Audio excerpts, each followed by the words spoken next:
I'm Sheila Brummer with Siouxland Public Media News. COVID-19 cases and hospitalizations continue to climb in Nebraska, prompting one pandemic expert to say Nebraskans should get booster shots, resume masking, and avoid crowds in an effort to slow the spread of the virus.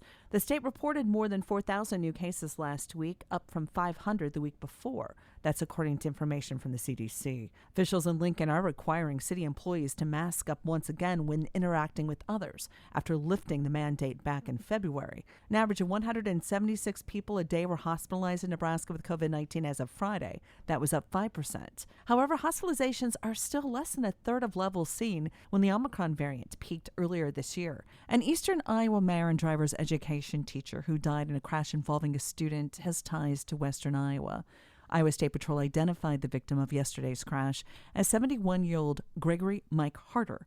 Harder was a longtime school administrator and mayor of Fairbank in Bremer County. He grew up outside of Pisgah and graduated from West Harrison High School. A driver in his vehicle, a 14-year-old student, dropped onto the shoulder near Janesville, overcorrected, and crossed the median before colliding with an SUV. Two teens in the driver's ed car and a woman driving the SUV went to the hospital. A former lottery computer technician convicted in a scheme to rig computers to win jackpots for himself, friends, and family has been paroled. He served more than 5 years in an Iowa prison.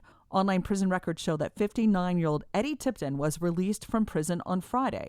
He pleaded guilty to ongoing criminal conduct in 2017 and was ordered to pay restitution of $2.2 million to Colorado, Wisconsin, Kansas, and Oklahoma. He shared some of the restitution obligation with a brother in Texas who collected some of the winnings and served a 75-day jail sentence.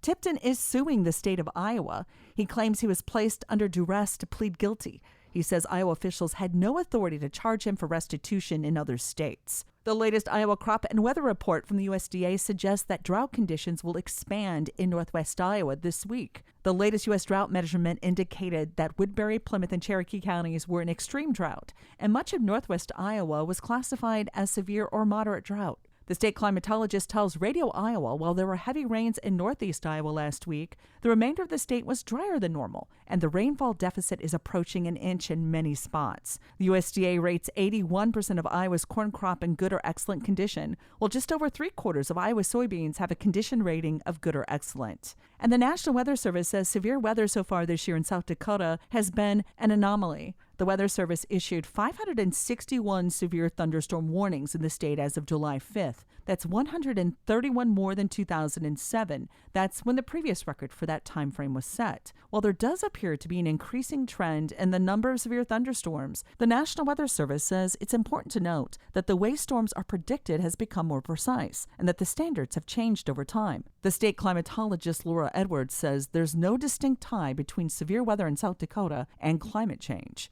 For Siouxland Public Media News, I'm Sheila Brummer.